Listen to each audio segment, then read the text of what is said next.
pandemia choroby nowotworowej w Polsce przed nami. O tym medycyna akademicka w ogóle nie wie nic. Dlaczego lekarze coś takiego mówią? Bo są głupi? Postawienie takiego kogoś pod ścianą do rozstrzelania, no troszeczkę jest chyba nie tak. Mówię, nie wiem jak zapytać, ale to pani miała nie żyć. Coś atakuje dany organ, to należy popatrzeć, czy jakaś emocja, która dotyczy na przykład w tym przypadku płuc, akurat nie uderzyła na ten organ. A to nie. Dziś już nie możemy powiedzieć, że murzyn to murzyn. Gość dożył prawie 80 lat, paląc 40 papierosów dziennie. Żywność genetycznie modyfikowana jest dla nas katastrofą. 100 000 osób rocznie umiera w Polsce na raka. Ile z tych kremów jest takich, w których nie ma substancji rakotwórczych? Kobieta po co ma piersi? No po to, żeby jest jeden z lepszych leków antynowotworowych. Proszę pana, zostało panu miesiąc życia. Gościem dzisiejszego odcinka jest Ryszard Grzebyk, autor wysoce skutecznego łańcucha przyczynowo-skutkowego diagnozowania i leczenia chorób. Dyplomowany w Kanadzie osteopata, doktor medycyny naturalnej i chińskiej. Autor książek Rak to nie wyrok. Cześć, Grzegorz Kus z tej strony, witaj na kanale dziś. Moim gościem jest Ryszard Grzebyk. Witam cię, Grzesiu, witam państwa. Cześć Ryszardzie, mam od razu pytanie szybkie na początek. Czy wiesz, ile dzisiaj w Polsce umarło osób na raka? Dzisiaj nie wiem. Według statystyk dzisiaj umarło 300 osób tylko w Polsce i tylko na raka. Szokuje cię ta liczba? Nie. Dlaczego? Bo to dopiero początek. 100 000 osób rocznie umiera w Polsce na raka. Ze statystyk wynika i ty mówisz, że to jest dopiero początek, a 100 000, ja sobie tak myślę w głowie, że to jest prawie całe moje miasto rodzinne, czyli Tychy, gdzie 120 000 około osób mieszka, czyli tak jakby zniknęło całe miasto co roku. I co to znaczy, że to jest dopiero początek? No to ja już to napisałem w książce Rak to nie wyrok w 2015 roku, że jesteśmy w przededniu prawdziwej pandemii zachorowań na raka. Więc dla mnie te dane akurat nie są szokujące, chociaż oczywiście są przerażające. Natomiast nie można tego było nie wychwycić już wiele lat wcześniej, jeśli obserwowało się ten temat zdrowia. Mhm.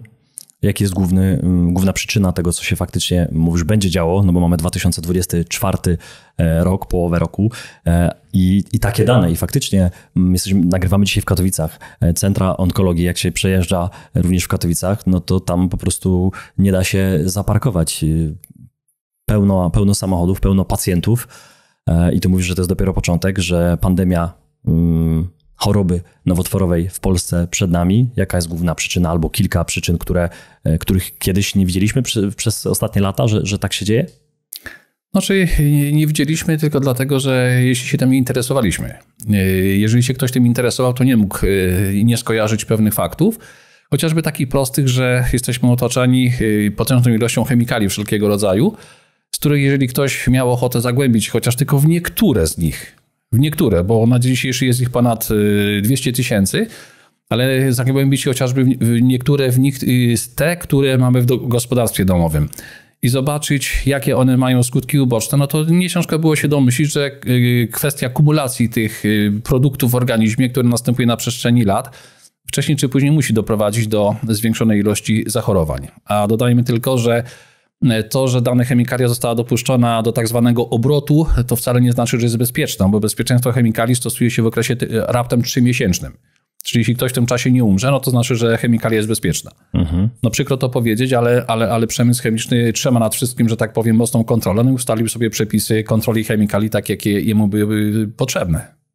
Jaki przykład, bo mówisz w gospodarstwie domowym, czyli dotyczy to każdego z nas, codziennie używamy przeróżnych produktów czy przedmiotów.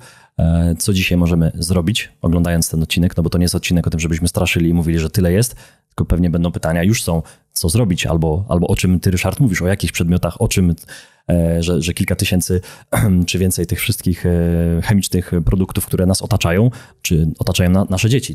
Co możemy zrobić już dzisiaj, żeby zminimalizować skutki w przyszłości? Świetne pytanie. No co możemy zrobić? Przede wszystkim starać się całą chemię wymienić na, nazwijmy to, chemię naturalną. Co znaczy chemia naturalna? Chemia naturalna to są środki chociażby czystości pochodzące z naturalnych źródeł, które samoczynnie w ciągu dosłownie kilkunastu tygodni, czy najdalej tam 2-3 miesięcy ulegają samodegradacji, czym nie zatruwają środowiska, przynajmniej nie w takim stopniu jak typowe chemikalia.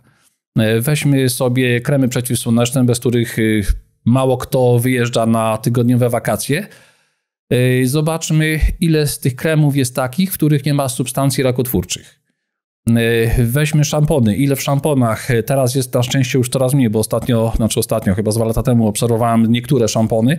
To te, które zawierały wcześniej dosyć dużo tych chemikali, jakby trochę się to zmniejszyło. Ale że się zmniejszyło wcale nie znaczy, że zostały wyeliminowane. Weźmy pod uwagę samą żywność, którą kupujemy. Mało ludzi wie o tym, że praktycznie oprócz starych odmian zbóż, czyli samoprzy, płaskórki, orkiszu, owiec i jęczmień, te nowoczesne pszenice,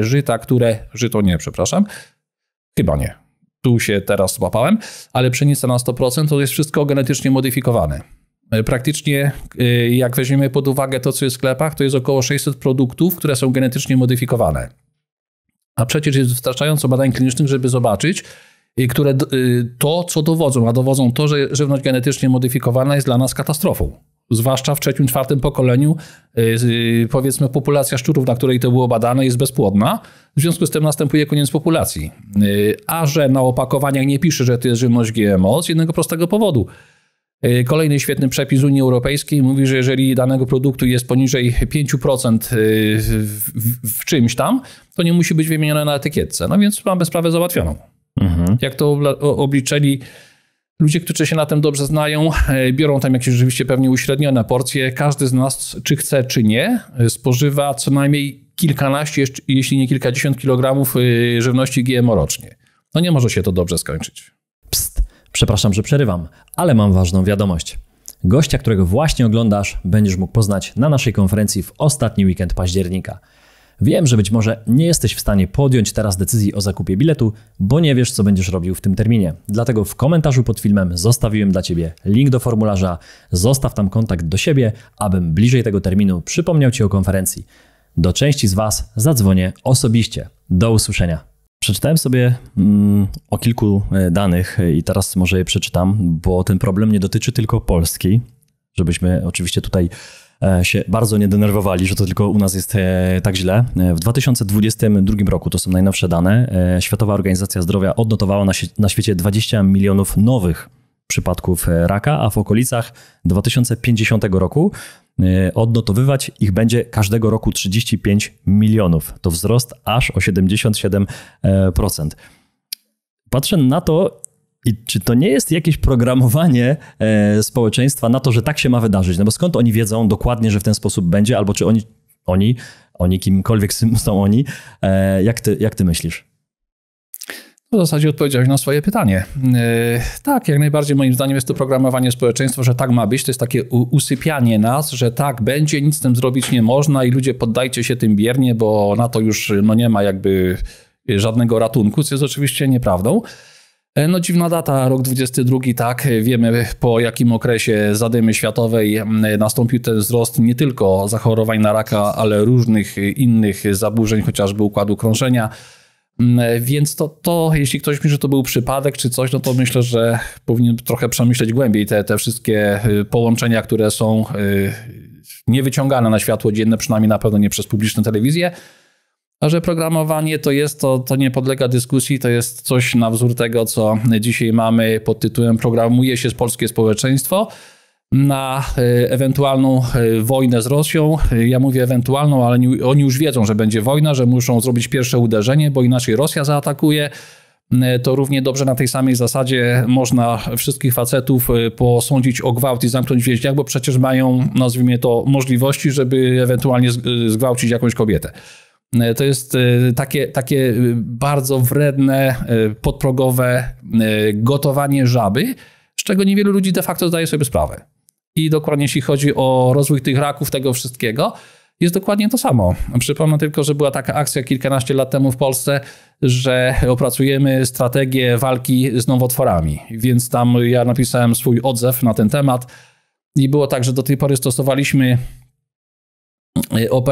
operacyjne usuwanie raka, chemioterapię, radioterapię, a teraz będziemy stosować chemioterapię, chirurgię i radioterapię, czyli odwrócimy kolęzion i ma być super efektywność. No przecież to aż śmiech bierze, gdy się ktoś nad tym na logikę zastanowi, ale informacja poszła na całą Polskę, że teraz mamy nową strategię walki z rakiem, co to nie będzie, jak w ogóle super będzie i co? I zmieniły się techniki leczenia raka? Nie. sprzedaje się po prostu ludziom kolejny program, na który się łapią, bo to jest program chwytliwy. Nie ma się co dziwić, że ludzie się tego obawiają. Wykorzystuje się, krótko mówiąc, naszą, nazwijmy to, taką ludzką ufność w sposób bezczelny. No i stąd są później takie efekty, jakie są.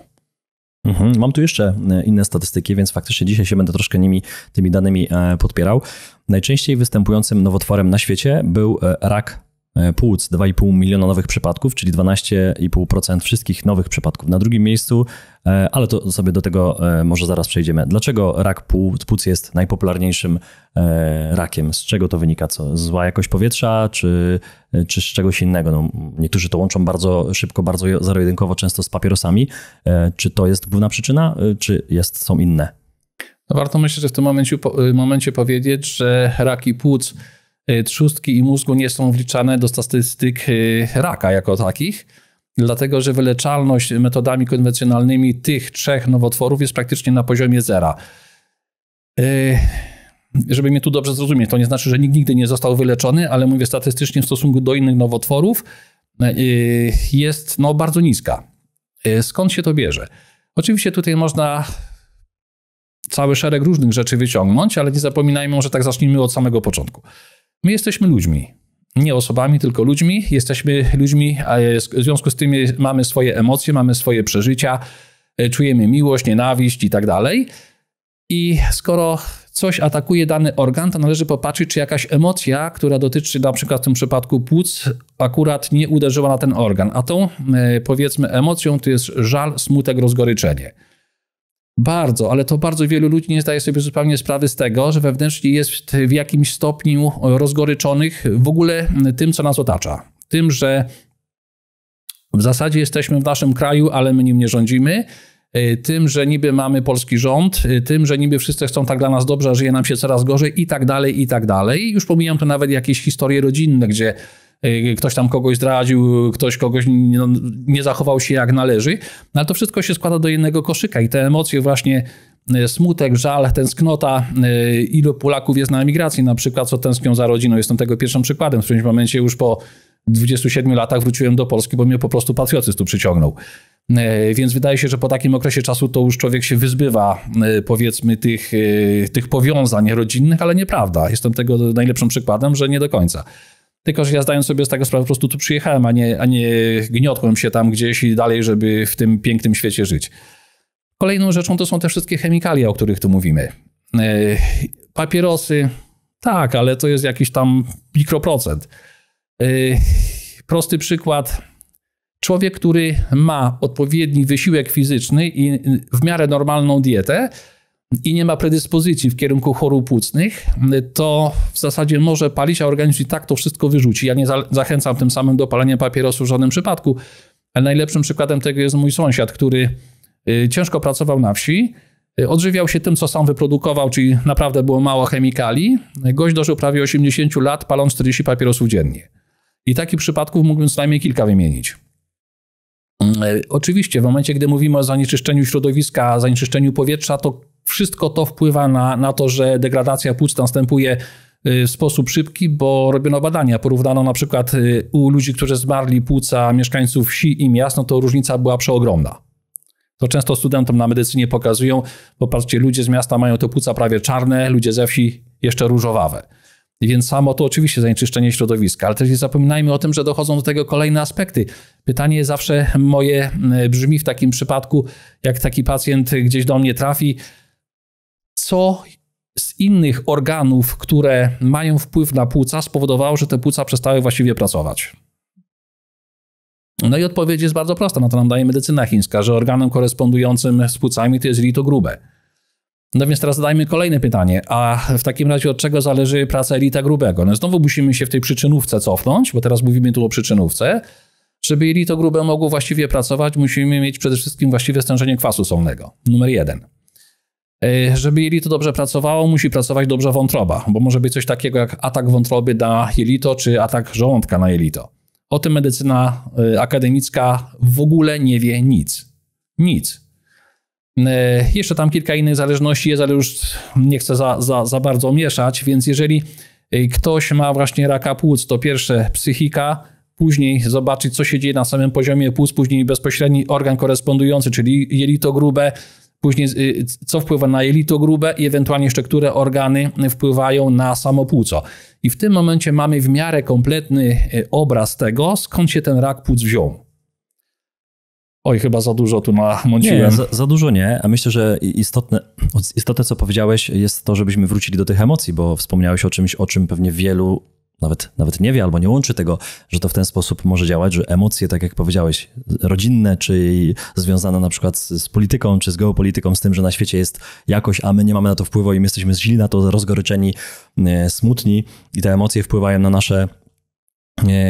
na nasz organizm, to ja zapytam o coś innego, ale związanego również z emocjami. Przychodzi pacjent do lekarza i lekarz mu mówi: proszę pana, zostało panu miesiąc życia. To jakie emocje wtedy, jeśli tą datę ważności nagle ktoś poznaje, tak bym to kolokwialnie nazwał, wielokrotnie słyszeliśmy o ludziach, którzy dostali dosłownie, oni to nazywają wyrok, że za miesiąc, zostało panu miesiąc czy 2 miesiące życia. To jakie tam mogą być emocje i czy ten człowiek, najczęściej, statystycznie większość ludzi pewnie się zamyka w sobie, no i te emocje, no myślę, że możecie sobie wyobrazić, jakie są, jeśli ktoś coś takiego słyszy. Dlaczego lekarze coś takiego mówią? Bo są głupi? Przepraszam, nie chciałem nikogo urazić, ale jeśli lekarz coś takiego mówi, to chyba czegoś się nie douczył. Pacjenta w takim momencie należy przede wszystkim uświadomić i wspierać, a nie, krótko mówiąc, ściąć go z nóg. To jest dokładnie, to jest jak podcięcie maczetą nóg na wysokości kolan w takim momencie, że zostało panu miesiąc czy 2 miesiące życia. Słyszałem najbliższe takie przypadki od gdzieś tam znajomych, że oni dosłownie się żegnają, czyli oni nie mają już woli życia, że ta wola im się dosłownie skończyła. Oni patrzą w kalendarz i oni planują pożegnanie się, czyli oni nie robią żadnych akcji, bym powiedział, zaradczych, co mogę zrobić, żeby, jeśli faktycznie już sytuacja jest słaba, tak bym to powiedział, to jak rozciągnąć, można powiedzieć, czyli jak powalczyć o te może lata, przecież ile mieliśmy przykładów, dzisiaj rozmawialiśmy nawet przy kawie o przypadkach innych, gdzie ktoś dostał ten wyrok, ale nie uwierzył lekarzowi. Tak to I tu jest właśnie całe clue. I zamiast miesiąca życia, no ja znam przypadki z najbliższej rodziny, gdzie ta osoba żyła 2,5 roku i więcej, i to w takim podeszłym wieku, prawie 90 lat. Więc można uwierzyć temu lekarzowi, ale można nie uwierzyć temu lekarzowi.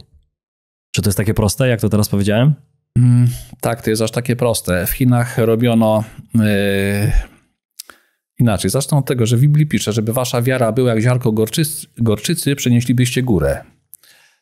W Chinach zrobiono badanie kliniczne w szpitalu znanym, gdzie pacjent, już nie pamiętam, czy to był pacjent czy pacjentka z dosyć dużym guzem i w zasadzie chcieli wypróbować, na ile tak zwana modlitwa z efektem placebo będzie skuteczna. I co się okazało, że tam wszyscy lekarze, każdy po swojemu modlił się, łącznie z tym pacjentem, i na zdjęciu było widać, jak guz się zmniejsza. Nie wiem, jaki oni trening wcześniej przeszli, żeby taką wiarę z siebie wydobyć, bo to wbrew pozorom wcale nie jest takie proste i łatwe, bo nam się wydaje, że każdy z nas w coś wierzy, ale gdyby nam przystawił nóż do gardła, to byśmy szybko się w tym momencie mogli skonfrontować, na jakim poziomie ta nasza wiara jest. Nie wiem, jakie było przygotowanie do tego testu. W każdym razie autentycznie sam to widziałem na filmie i jak podczas, oczywiście ktoś może powiedzieć, że to wszystko można nagrać i puścić w eter i tak dalej, jakieś bzdury, ale ja wiem, że to działa, bo prostym przykładem, który pewnie Państwo nieraz żeście słyszeli, jest o tym, że jest na przykład samotna matka, ma 2, 3 dzieci, ma raka i jeżeli się nie podda i ona uwierzy w to, że ona musi żyć, żeby te dzieci wychować i tak dalej, to ten rak jakoś dziwnie się cofa. I to nie są badania kliniczne robione, ale to się słyszy, że to się dzieje. Więc wiara przede wszystkim ma tutaj podstawowe znaczenie. Jeżeli ktoś teraz uwierzy w taki wyrok wydany przez lekarza, to natychmiast energii, które odpowiadają za stres egzystencjalny, następuje niesamowity przykurcz, a jak jest przykurcz, nerki są głównym motorem energetycznym organizmu, czyli zmniejsze wytwarzanie energetyki, a teraz jest połączenie na przykład między, bo tu mówiliśmy o raku płuc, połączenie między nerkami a płucami, gdzie płuca muszą obniżyć energię do nerek, a nerek podnieść tą czystą energię do płuc. Następuje to mocno zaburzone, czyli krótko mówiąc tak, jakby ktoś robił zwarcie na kablach elektrycznych, obieg energii się zmniejsza. Jeżeli ktoś w to mocno uwierzy, no to szanse na to, że on nie wypełni tego zalecenia, tak to nazwijmy w cudzysłowie, no są niewielkie. Może lekarz i chciał dobrze, na zasadzie takiej, że powiem temu człowiekowi, co naprawdę myślę i co jakby z prognoz medycznych wynika, żeby zdążył jakby wszystkie swoje rzeczy uporządkować, bo to też jest jakby taki plus, ale to można zupełnie inaczej powiedzieć, a nie na zasadzie, że gościu masz tam miesiąc życia. Tylko że sytuacja jest jakaś kryzysowa, będziemy robić co możemy, ale wiesz, no nie jest to pewne, czy z tego się da wyjść i pacjent normalny to rozumie. No, ale postawienie takiego kogoś pod ścianą do rozstrzelania, no troszeczkę jest chyba nie tak.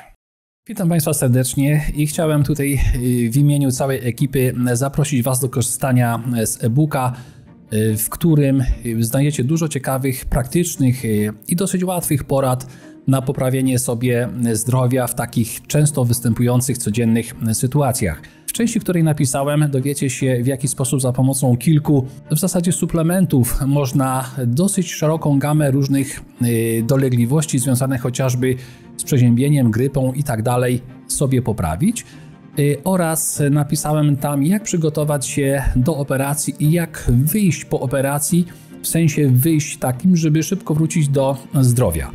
Myślę, że to są ciekawe tematy. Inni, którzy dołożyli się do przygotowania tego e-booka, równie ciekawe tematy przygotowali, także serdecznie zapraszam, korzystajcie z tego i niech to wyjdzie wszystkim na zdrowie. Tego jest coraz więcej. Również do nas zgłaszają się pacjenci, Polacy, którzy mają kryzysowe sytuacje, którzy usłyszeli taki wyrok i oni później trafiają do ciebie. Myślę, że możesz chyba powiedzieć, bo ostatnio nawet jak rozmawialiśmy, to powiedziałeś, że nie da się tego przerobić, że po prostu to jest jakaś lawina, że ty już prawie nie śpisz. Opowiedz trochę o tym, jak to wygląda obecnie, no bo przytaczamy te statystyki, że one są coraz większe, ty to też widzisz. Ja to już dawno widziałem, a widzę to z każdym rokiem, jak to narasta. No rzeczywiście nie jestem już w stanie przyjmować pacjentów, gdyż jak to mówię kolokwialnie, cała para poszła w gwizdek mojej szkoły. Dlaczego? Dlatego, że sam mogę przyjąć tylko iluś pacjentów i koniec, tak? No i rzeczywiście mogę tym 5-6 może pacjentom dziennie pomóc, ale to będzie wszystko, co jestem w stanie zrobić. Natomiast wyszedłem z założenia, że lepiej będzie tą wiedzę przekazać innym. Nazwijmy to, żeby swego rodzaju, w cudzysłowie oczywiście, zduplikować się. Sklonować się, tak, w sensie takim jak owieczka dojnie. Pozytywnym. W sensie pozytywnym, bo im będzie więcej ludzi, którzy znają te proste zasady, bo to są de facto proste zasady leczenia nowotworów, tylko trzeba ich dostosować do każdego człowieka indywidualnie, no to tym będzie lepiej. Tym zamiast ja przyjmować 5 pacjentów, to w tej chwili już nie będę zdradzał liczby, ale tam kilku już powiedzmy ludzi po mojej szkole zaczyna przyjmować pacjentów rakowych naprawdę z dobrymi sukcesami, więc mnie to bardziej cieszy, bo przecież jak to mówią, człowiek nie żyje wiecznie, więc ważne jest to, co dobrego zrobimy dla innych, nie tylko dla samego siebie i to daje taki z mojej strony, nazwijmy, prezent dla Polaków, jeśli by to tak można jakoś górnolotnie nazwać, chociaż unikam takich stwierdzeń, żeby się tym podzielić, co udało się w życiu zgromadzić, bo to jest istotne, żeby powiedzmy nawet w tych ciężkich przypadkach, nie zawsze powiedzmy sobie uczciwie da się człowieka z nowotworu wyciągnąć, ale zawsze są szanse, że przynajmniej da mu się czy normalnie odejść, czy przedłużyć to życie. Przecież my nie jesteśmy Panem Bogiem, żeby mu to życie przywrócić i od nowa na przykład zacząć, czy wiesz, o co mi chodzi, nie? Tak. Ale możemy tylko zrobić to, co możemy, ale to, co możemy, starajmy się to robić po prostu dobrze i nie powtarzajmy w kółko tych samych terapii, które okazały się tylko bardzo niskoprocentowo skuteczne i spodziewajmy się, że nagle będzie cud olśnienia i że nagle staną się w 100% skuteczne. Ale mówisz niskoprocentowo skuteczne, myślisz o chemioterapii, radioterapii, nie wiem, operacjach. Tak, jaka tam jest skuteczność ta pozytywna? Tego mamy takie dane? Ile faktycznie ludzi, którzy się poddają? Wykonano raptem bardzo niewiele badań klinicznych na ten temat, bo jak się okazało, jaka jest prawdziwa skuteczność, to w zasadzie domyślam się, że wręcz zabroniono wykonywania tego typu badań. Te 2, które wykonano, są w tych książkach Rak to nie wyrok, które napisałem i tam skuteczność właśnie tych technik akademickich wynosi 2,3%. Bo to były robione stricte badania kliniczne bez udziału ziół, suplementów, diet, zmiany bezpatrznie na emocje i tak dalej. Czyli skuteczność jest, powiedzmy sobie, dosyć niska. Oczywiście, że co któryś pacjent dzięki temu też odzyska, nazwijmy to, zdrowie. No ale można by tu dużo jeszcze powiedzieć, ale już wystarczająco się naraziłem chyba. No to wspomniałeś o książce, więc ja ją pokażę i zadam pytanie. Rak to nie wyrok. Napisałeś książki Rak to nie wyrok. To takie pytanie trochę pod włos. Dla kogo jest ta książka? Czy to jest książka dla ludzi, którzy już się zmagają z chorobą i wrócili może od lekarza i mówią, usłyszałem właśnie może ten termin, tą datę ważności, a może nie. Może byli u lekarza, który jednak gdzieś tą empatię ma na wyższym poziomie i po prostu poinformował, uświadomił i powiedział, że coś trzeba z tym zrobić. Czy to jest dla tych ludzi, którzy już są z jakimś wyrokiem, czy to jest dla ludzi, którzy żyją zdrowo i chcieliby po prostu to życie w tym jednak świecie pełnym chemii z każdej strony, no bo wiemy, że tak jest. Czy to jest dla tej grupy zdrowych ludzi po prostu? Jest to świetne pytanie, tym bardziej, że dokładnie przedwczoraj jestem zapisany tam do całej masy różnych newsletterów ze Stanów Zjednoczonych, którzy piszą na temat zdrowia. I to jest pierwszy newsletter, jaki otrzymałem od zawsze, że tak powiem, w którym tam oczywiście facet miesza leczenie holistyczne z integracyjnym, bo widać, że tego nie ma zupełnie opanowane, co jest czym się różni? To może jak tak zacząłeś? Holistyczne to wiemy, ale integracyjne? No myślę, że holistycznego to nie wiemy tak do końca, więc mogę 2 słowa? Możesz, jasne. Tutaj pewnie od razu będzie wielki hejt, bo wszyscy dzisiaj leczą holistycznie, natomiast prawda jest taka, że co znaczy leczenie holistyczne? Jakby z zasady. Podejście holistyczne to jest to, że bierzemy wszystko pod uwagę. Później tą wiedzę przetwarzamy i dajemy dla pacjenta to, co dla niego jest potrzebne. Moje pytanie brzmi, kogo ty znasz, czy państwo może znacie, takiego, kto ma na dzień dzisiejszy opanowaną całą wiedzę akademicką z medycyny naturalnej, chińskiej, indyjskiej, ajurwedy, Ameryki Południowej i wszystkich medycyn, jakie znamy na świecie. Kto taki jest? Ja nie znam nikogo. Więc moje pytanie brzmi, czy to nie jest naciąganie i to w pewnym sensie oszukiwanie też ludzi, bo jeżeli ktoś mówi, że leczy holistycznie, to powinien to wszystko brać pod uwagę.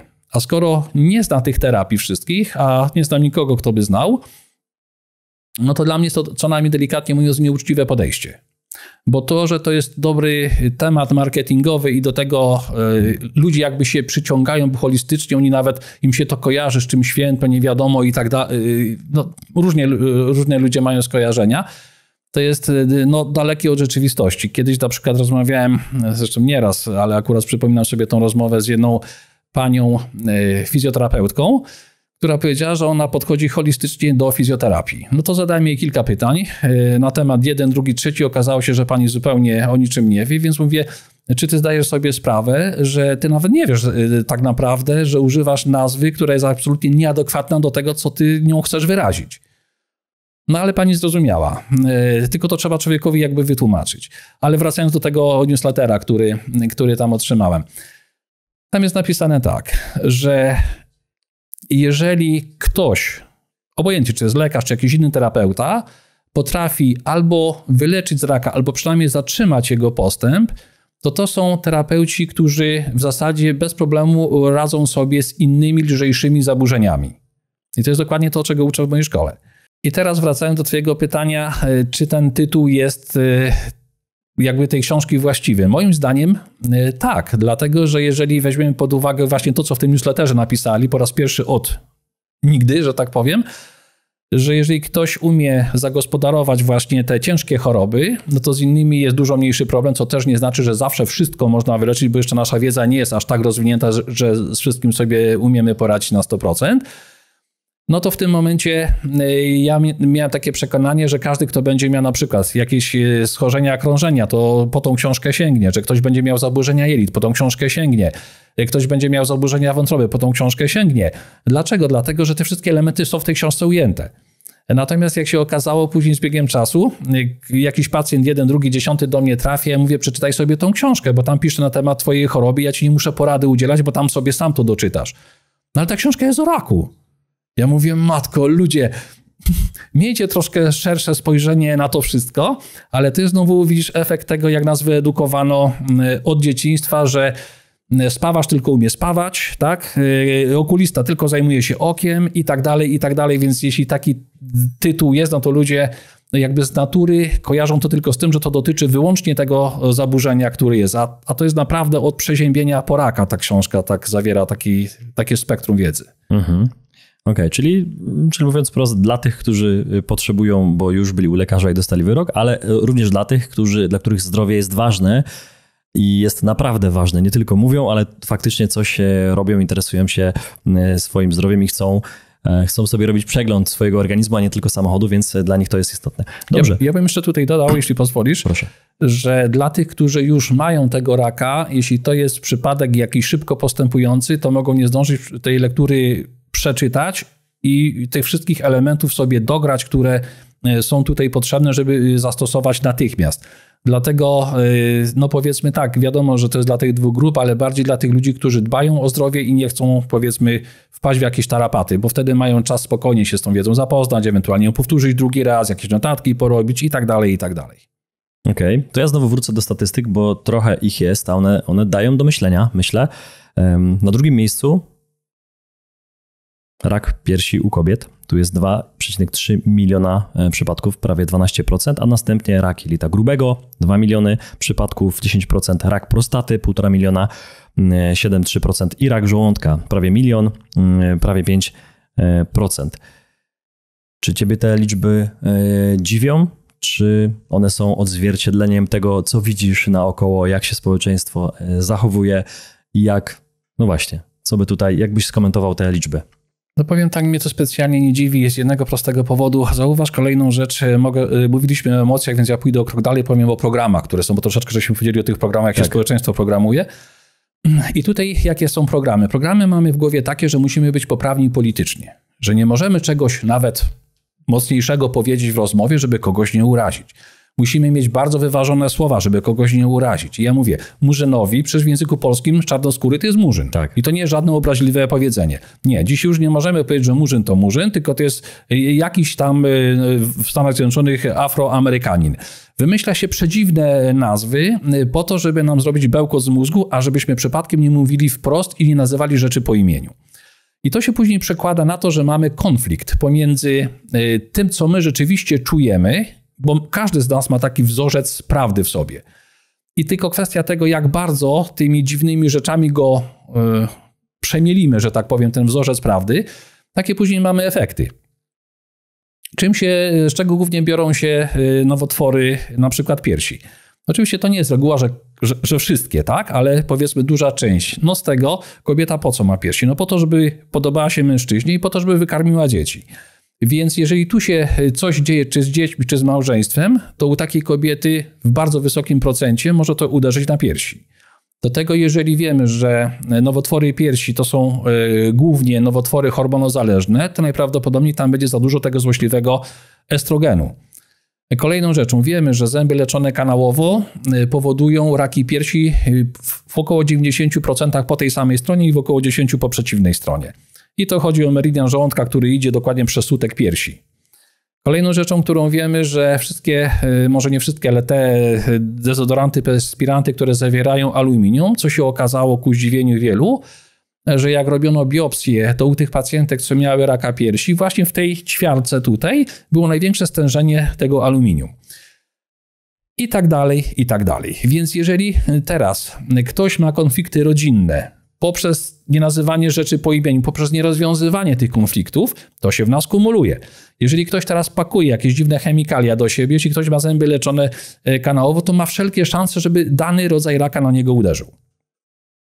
Pamiętam taką rozmowę z jednym panem onkologiem. To już było sporo lat temu. Jestem w Krakowie na targach medycyny naturalnej. Jak to mówią, nie ma psa z podwiniętym ogonem na tych targach poza wystawcami. I nagle się pokazuje jakiś pierwszy klient gdzieś tam z daleka, ogląda te stoiska, podchodzi do mnie. Okazało się, że bardzo sympatyczny pan, ale nie był łaskawy spojrzeć na moje książki, więc ja go zaczepiłem. Mówię, no jak to pan tak przechodzi beztrosko koło takiej literatury? No i się zaciekawił takim zaczepieniem. Okazał się niezwykle sympatyczny człowiek, onkolog z jakiegoś krakowskiego szpitala i zaczęliśmy o tym rozmawiać. Już tam nieważna rozmowa, ale powiedział o jednym przypadku jednej pani, która miała raka piersi i właśnie oni jej powiedzieli, że zostało jej tam kilka, może kilkanaście tygodni życia. Mówi, on nie mógł sobie reakcji tej pani zapomnieć, bo ona powiedziała, co tam. No więc wypisała się do szpitala i poszła. On mówi, byłem pewien, że umarła. Mówi, jakie było moje zdziwienie. Mówi, to takie na nim wywarło wrażenie, że ona tak lekceważąco do tego podeszła, że właśnie nie uwierzyła w to, że umrze. 4 lata później, ale nie ze sobą, tylko z kimś tam innym przyszła na jakieś tam badania do tego szpitala i mówi, ja ją skojarzyłem, przypomniałem, mówię, skąd tą panią? Tam potem nagle, wow, to ta pani. I tak z niej dowierzyłem, czy pani to jest pani? No tak. No ale to, mówię, nie wiem jak zapytać, ale to pani miała nie żyć, nie? No naprawdę sympatyczny człowiek, więc to umiał jakby ująć tak fajnie. Dlaczego pani nie umarła? Tak, a ona ze śmiechem mówi, no bo dlaczego miałem wierzyć w to, co mi pan mówi? Nie wiedziałam, jak z tego wybrnąć. Pojechała na Białoruś, pojechała do jakiejś tak zwanej szeptuny. Mówi, nakarmiła mnie czerwonymi muchomorami, rak piersi przeszedł i ja sobie żyję spokojnie. I to wszystko. Bo czerwone muchomory trzeba wiedzieć. Oczywiście nikomu nie zalecam, żeby bez odpowiedniej wiedzy się za nie brał, broń Panie Boże, bo można się naprawdę zatruć, ale jak się wie, jak te czerwone muchomory stosować, to jest jeden z lepszych leków antynowotworowych. To tak od razu podpowiadam. Tylko mówię, trzeba mieć do tego wiedzę. To nie tak, że pójdę i zerwę sobie muchomorka i sobie go zjem. No. Historia, myślę, dająca do myślenia, to ja od razu się przyczepię tego, co tu się pojawiło, czyli pojawił się onkolog ze szpitala, jednego z krakowskich szpitali, czyli zapytam o to. I dziś tutaj zrobimy przecinek, nie kropkę, bo drugi odcinek przed nami. Dziś mnóstwo było wątków, więc zostawiliśmy sobie resztę na drugi odcinek, a żeby go nie przegapić, zostaw subskrypcję na kanale. A co w drugim odcinku? W drugim odcinku bardzo dużo ciekawych rzeczy. Zapytałem m.in. Ryszarda, co on robi ze swoim zdrowiem, żeby uniknąć raka. Będziemy też rozmawiać o bardzo kontrowersyjnym temacie, a mianowicie dlaczego młodzi ludzie nie chcą uprawiać seksu tak jak my kiedyś. Także zapraszamy do drugiego odcinka. Do zobaczenia. Cześć! Dziękujemy, że byłeś z nami. Jeśli wciąż odczuwasz dreszcz emocji po naszym show, nie krępuj się pokazać nam tego palcem w górę i zasubskrybować kanał, abyś nie przegapił kolejnych filmów. Nie zapomnij też zanurzyć się w wcześniejszych odcinkach na naszym kanale lub posłuchać ich w formie podcastu. Do zobaczenia!